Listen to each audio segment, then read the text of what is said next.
welcome to this podcast. So, my name's Donna, this is Jo, and every week we're going to bring to you some great ideas for how to live well on a low income. So this week what we're going to do is have a look in a food hamper that might be delivered by a local food bank, and we're going to have a look at those items, and Jo is going to talk us through some really good tips on what we could do with these items. And afterwards, I will have a look at the food bank and go and interview them and see how you can get the services from a food bank in your local area. So we're both from Yorkshire and we're both quite thrifty, and so we hope to share with you some really good ideas about how you can live well on a low income. So we're going to take a look at this box, and Jo will talk us through what sort of things she thinks she might be able to make with the items in here. So go on, Jo, it's a real selection here. Let's see what we've got. So we've got some coriander, which I think should really be washed before you used it and perhaps dried with some kitchen roll or something. Yeah. And then we've got a salad, and we've got some Sweden carrot already chopped, and some tomatoes, some passata, and some grapes. So grapes are good for little people. And to make them last a bit longer is if you wash them, dry them, then pop them in the freezer flat. You can get it's a lovely treat for the kids, especially toddlers. Just watch that they've eaten them and not choking on them, but they're really good for older kids as well. Tomatoes, again, good as snacks, but for other things as well. And then cauliflower, broccoli, cauliflower and the green's really good, with the stalk of the broccoli to go in for a stir fry. What, so this bit here? This? Yeah, that bit. So if you just chop it off, wash it, dry it, and then just shred it, you can stir fry that, and it's actually quite nutritious, and it's quite tasty, as well as the bottom of the broccoli as well. You could just peel that and julienne and shred that, and that will, with a nice, you can do an easy stir fry with perhaps the tomatoes, the coriander, cheese. Red Leicester, good all-rounder. You could always, we'll come back to that. Come back to that one, we'll have to think about risotto that. rice. So you could make cheesy risotto rice. Oh, okay. And jam. So we could make, with this, we could make a rice pudding with the risotto rice, and we could have rice pudding and jam. Oh, it's all quite obvious. Yeah. And then we've got carrots. So that could be a snack, or it could be a roast vegetable or a soup with these other bits. And there's some porridge. So porridge is really good to do overnight oats, if you've ever done that. So the easiest way to do that is to just soak your oats in an old jar overnight with either milk or water, pop it in the fridge. You open it in the morning, give it a good shake, and then you could add the grapes or even tomatoes to the overnight porridge as well, which is quite nice. It's a bit different. The jam, I think I'd have. Or the jam in the overnight porridge. The overnight porridge you can do once you get into it. It doesn't look very nice, but if you do it with just water, which is really good if you're going to do looking after your weight, but you could have it with some chopped grapes inside there and maybe some jam or something. We've got plain flour, which is a good all-rounder. So that could be used as as just a batter with some water. Oh, okay. And it's just having a bit of patience. So that's it, really. Yeah. So we could make, gosh, what a box. Right, cauliflower. So cauliflower are really good. You can use that, and you can even eat cauliflower as raw. You could chop it and put it into with your salad. Oh, okay. And your tomatoes with your cheese. You don't actually have to cook cauliflower. You don't have to cook cauliflower at all, no. Right. Some people blanch it. The other thing is that you could just trim this bit off and slice it, and then you get the bigger bits in the middle, and that's what called the cauliflower steaks. So you could either just pan fry those, or if you've got a steamer, you could put them in the steamer. Or if you really wanted to do something and you've got the oven on, you could roast it whole and maybe make a cheese sauce with some of the cheese and the passata over the top. That's actually quite nice. And believe it or not, roast cauliflower, so you'd need extra oil and maybe some some garlic powder or onion powder over the top's really nice is roasted garlic, roasted cauliflower. It's just something if you've already got the oven on, rather than putting the top on as well.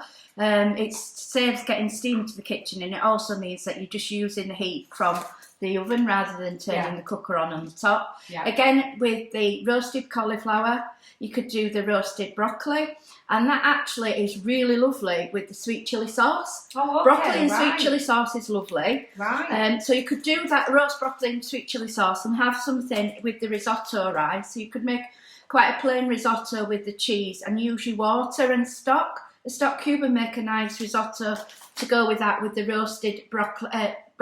But the roasted broccoli, once it's done, you can see how it's done over the top. If you just drizzle it with some olive oil, you can see that it sort of burns on the top when it's cooked, and it actually is lovely, just popped on top of risotto.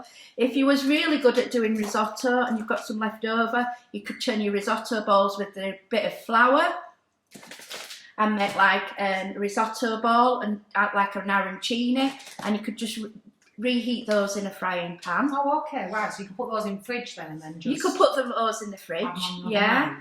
The tomatoes.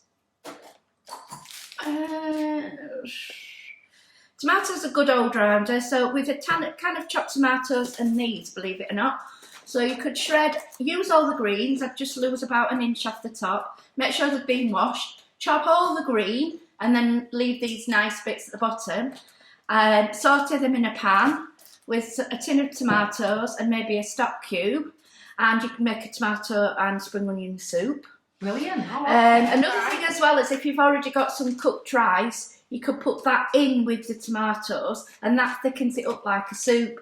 So if you wanted to do a long soup and you haven't got anything sort of a bulking or thickening agent, one way of using it is by putting rice into the soup and then either boil it or simmer it in the oven, or even just use your slow cooker. But the rice added two things to make a soup, and then you could whiz it if you have a whizzer. It makes a really smooth, thick soup without having to think about it, and also it helps you fill little people's tummies better. Yeah. So once you've done that, you could make your risotto, and there is a way of doing risotto without having to stir it, and it's a bit like if we had some basmati rice or some long grain rice, we could just do it like the absorption method. At home, I'd do it if the oven was on, and I'd just basically put 1 cup of rice to 2 cups of water, and then pop it in the oven, and after about 20 minutes, it's fluffy rice. Or you could do it the other way, which is on the top of the hob, by using a cup of rice with 2 cups of cold water, not risotto rice, but normal long grain rice or basmati rice. And then what the idea then is you rinse your rice, put 1 cup of rice in, rinse it, then put 2 cups of cold water onto your pan, into the hob, and leave it to boil, and let that boil and simmer for 7 minutes. Then you take your pan off, make sure that it's covered, and you leave it for another 6 to 8 minutes, or until all the water's been absorbed, and you should have fluffy rice. Right. So then with the fluffy rice, you could add your chopped end of spring onions, some coriander. Grated carrots are really good. So another thing with carrots, you don't always have to peel them. You could chop the top and the bottom and roast those in the oven at home. You could then turn them into a soup, add them with your tomatoes. I've got a bag of pig and carrot here, and we could make those with these chin of chicken meatballs, but really they're not very big for maybe 1 or 2 people, but to squash it, to make it into something for 3, you could chop this bit up, pop it into a Pyrex dish, make this so it's like mashed potato but sweet and carrot mash, and make like a cheese shepherd's pie with some cheese on the top. Ah, right, okay, yeah. That's definitely good. Or if you've still got some cauliflower left, there's no reason, there's nothing nicer than mushed cauliflower over shepherd's pie, or even chilli. So you could make, if you have got chilli beans, whether it be mincemeat or use chilli beans, then you could make like a chilli, and then do a simple topping of the cauliflower, and then with the cheese, if you have some tortilla chips, or you could make yourself some tortilla chips by frying flour tortilla.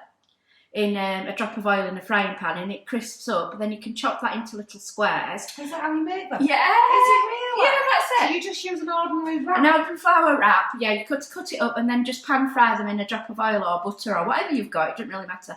But they make a really good topping. So if you've got leftover chilli or something with all the other bits what you end up, but you want to make it into something else, then you could hide some vegetables, some cooked vegetables over the top of the leftover chilli and then put the topping with the cheese and the tortilla chips over the top, right. and maybe some jalapenos if you've got some, and then just bake it in the oven, pop it under the grill. And yeah, you could make something like a tortilla pie or whatever. My kids really like that, and it's basically just use it up. Again, as well with oats, you could do your overnight oats, but you could make like a savoury oat topping. So again, if you've got something in a tin, like the meat, what you know that nobody really bothers, you could try and hide it, add some more vegetables, and then make a savoury topping with some of the spring onions, chopped up some cauliflower, maybe a squirt of the puree, some of the oats and some cheese, and make that a nice savoury topping to go over the top. Right. You could also make with the flour, if you had an egg, some pancakes. If you make your pancake mix, and then just throw your odd bits of whatever you've got off and have it with a salad. The other thing which is nice as well, but we haven't got any today, is if you've got some flour quesadillas, make a quesadilla, which is only a flour tortilla, and they're really easy. So the basic thing is with the flour tortilla, just run it under the tap, so if you've got any left, but they're going a bit, sometimes if somebody hasn't done the packet properly and it's gone hard, you can revive it by just popping it under the tap and moistening the tortilla. All right. And then a drop of egg, or do an egg and pop it like you do it with for scrambled egg. Yeah. Then you've got your grotty tortilla, what you wouldn't normally use. And then fry your egg as though you're doing with an omelette. And when it just starts coming together as an omelette, you put some cheese on top and your flour tortilla. Yeah. And then you let that to cook. When with a big spatula, you turn it over, and then you could add all these bits into some sort of Mexican-y bits. Like you could chop some of the raw cauliflower, the broccoli could be raw, the tomatoes could be raw, and then you put it on the flour tortilla, fold it in half, and you've got a quesadilla. All right, brilliant. Yeah, that's a great one. So we'll put up a recipe with that one. Because I think we've got, other than the tortilla, we've got everything there, haven't we? Yeah, I think so. Yeah. So we could make that, and tortillas are really good. The children like them, and if you've got a spare and you're just using things up, you could do the tortillas with the eggs, cheese, leftover meat. Allow them to go cool quickly, maybe pop them on a tray and open your window so they're allowed to cool down really quickly. And once they've cooled, wrap them in some greaseproof paper or anything you use to do that. Pop those in the fridge and they'll last a couple of days in the fridge. Right. And you can just reheat them in a dry frying pan. Right, oh, okay. And then you could do that. You can make a stack of them. There's nothing nicer. You could make a bolognese kind of ragu-y sauce with the tomatoes, the broccoli, carrots. Grated carrots are always really good at bulking out things, so you could use that with the cauliflower greens shredded, and put all that together, and then you could have that layered into, again I'm going back with the with just the flour tortillas. You could layer all your mixture between flour tortillas instead of lasagna. Oh, right. But you're using up the flour tortillas, which chili, because they're hard. So you could make it in with all the other bits, and even the rice. You could bulk it out so it's a really filling dinner with everything what's left, and then make a topping with the passata and tomatoes, and you could then bake it like a lasagna. Right. And once you've done that, that'll go in the fridge as well if you're cool, and that then you can warm up in the microwave or anything really quickly. Yeah. Savoury porridge is another one. So you make your porridge, but you add savoury things to it. It sounds horrible. It does. It does. It does. It really does. But it's actually quite nice. Yeah. Yeah. And then again with the porridge, you could make. Actually, with the porridge, if you're going in the bath and you've got horrible eczema skin, you could put a handful of porridge oats in the sock. Right. And throw that in the bath. Right. Yeah, and that's really good. It softens your skin. Yeah, it's brilliant. So if you've got some porridge oats, throw some in a sock and stick it in the bath with the kids. Just don't let them open it. and that's really good for soothing itchy skin Right. or sunburn. Oh, okay, that's worth knowing. Yeah, It's a bit weird, isn't it? I didn't know I would that. just think if you open the oats and nobody's fastened the packet back properly, Yeah. so you're scared that a fly's been in there or anything, and it's not really what you really want to feed anybody, then yeah, use oats. It's really nice, it's nourishing, and it's just an old school way of using things up. Yeah, and not in that waste. And not having that waste. But also the oats, and you buy oat milk. Yeah. That's all it is. Yeah. You can just tie, I remember being little and they used to tie the sock over the tap so they run the hot water through it. And that makes oat milk? It makes oat milk for the bath, yeah. Yeah, right. Yeah, oh, yeah. So we're on about cosmetics now, sorry guys. We're on to cosmetics. So then we could make, with the carrots, which is really nice, if you add some cardamom or maybe some garam masala to some grated carrot. So you grate your carrot and then you spin it out in a cloth to get the moisture out of the carrots. Then you can add cardamom, garam masala, or grated garlic powder, onion powder, anything you've got. And then you squash the grated carrot like you do with a potato, and then you can make like a little carrot rosti, Right. fried, and that's then really good. You could make a dip with your canned tomatoes and some chilli. You could throw some broccoli in there and some spring onions. Then we've got a salad here, which is in the box. So you could have a salad with, you could make, if you have a tin of kidney beans in the cupboard, you could make bean burgers and have those with your salad. And bean burgers are really, really easy. So you drain the water out of the can, don't rinse the beans, and you literally chop the rest of the carrots or veggies up, mould them into patties. You could add milk to that or eggs to the mixture with the kidney beans, or you could just without and then fry them. Right. Oh, okay. I meant like a right. burger. Yeah, make a little burger, yeah. Then with cheese, you could have a grape and cheese toastie with that cheese. The kids actually really like those because it's sweet. Yeah. That'd be Um, one for me with a sweet tooth. with a sweet tooth. Yeah. Then with the jam again, with a lot of other things, if you've got some butter and maybe some golden syrup or even some sugar, you could make like little oaty balls with the jam, or even chopping some grapes. The other thing about the dry oats as well is actually they're not actually that dry.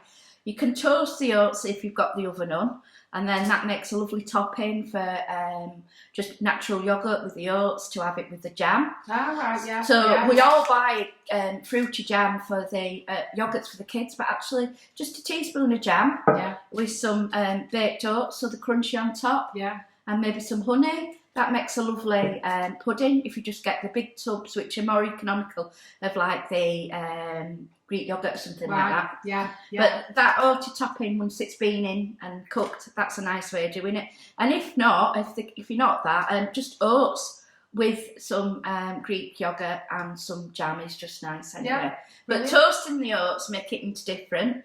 And then what you could do is you could make something with the cauliflower and put the toasted oats over the top. Yeah. Something similar to like a cauliflower cheese.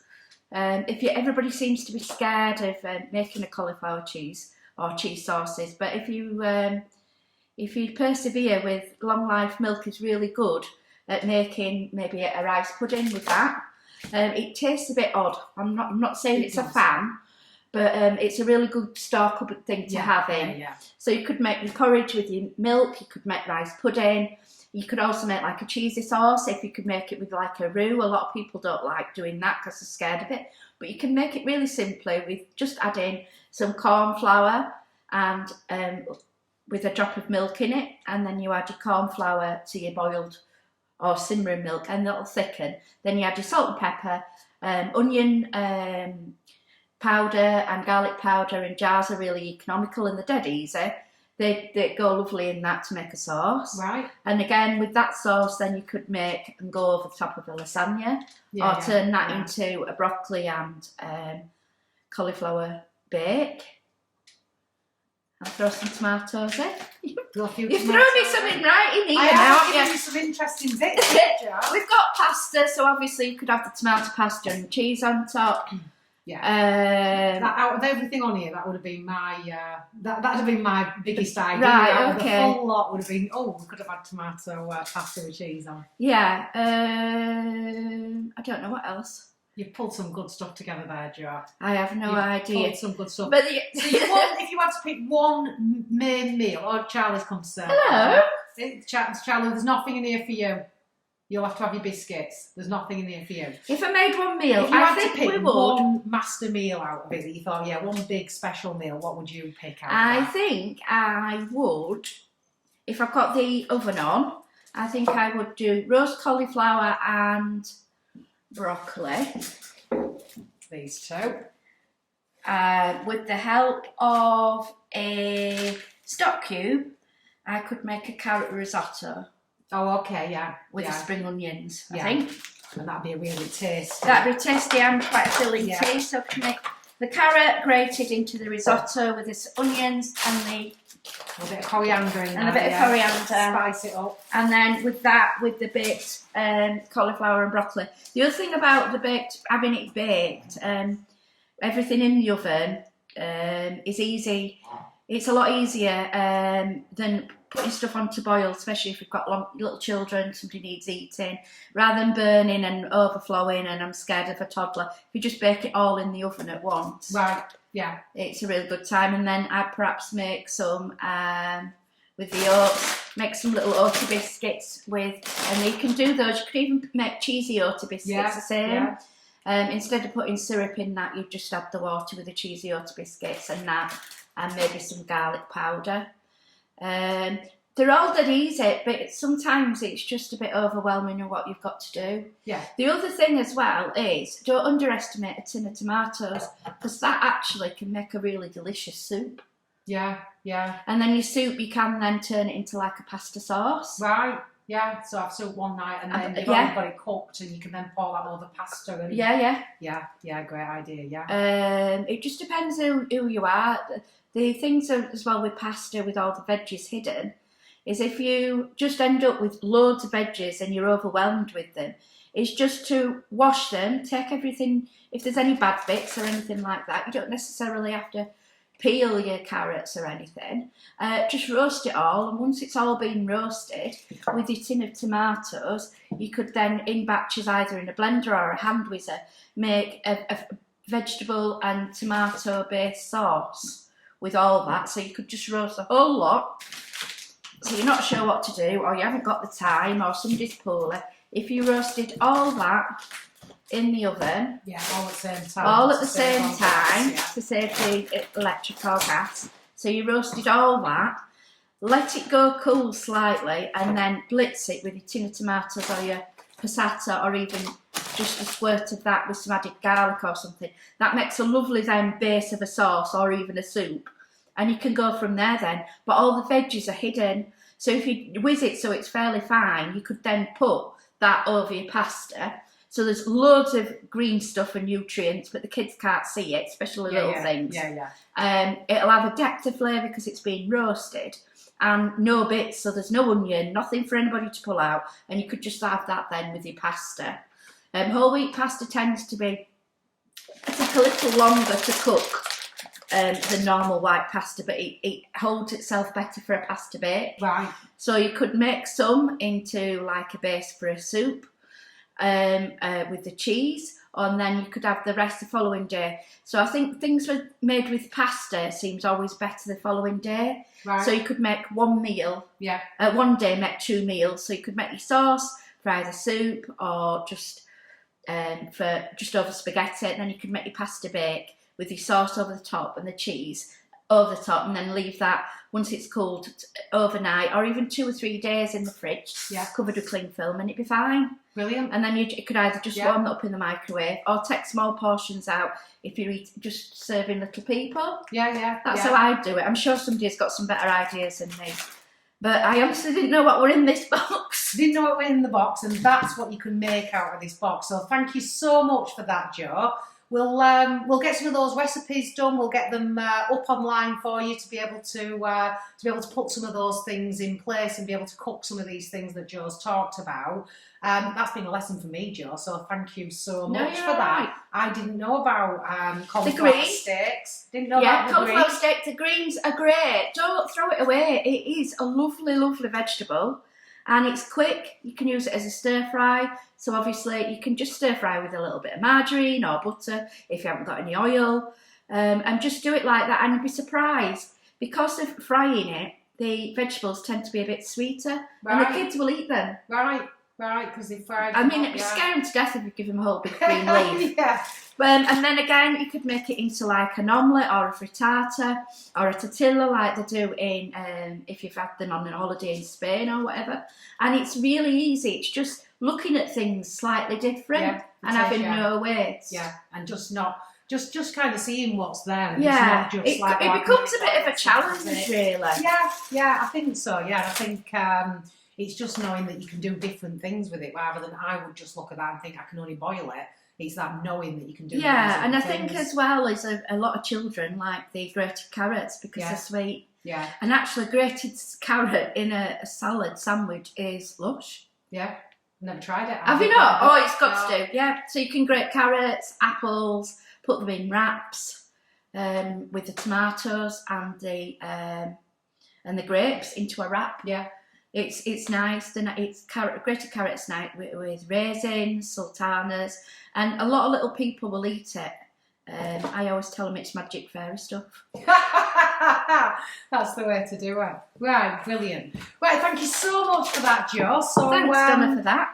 what we're hoping is that you'll use the comments section, tell us what you thought about it, but also, if you've got a food parcel, tell us what's in it, and Jo will have a look at your food parcel and she will tell you what you can cook with that food parcel. So don't forget to give us any comments, any thoughts about what you might need to cook. And what you want ideas about, and every week we'll come back and Jo will give you some ideas about what you can cook with those things that you're not sure about. Don't forget to subscribe and don't forget to like us if you liked it. It's great for us to see if these little videos are helping you in the kitchen. It's been brilliant. Thank you so much, Jo. Thank you.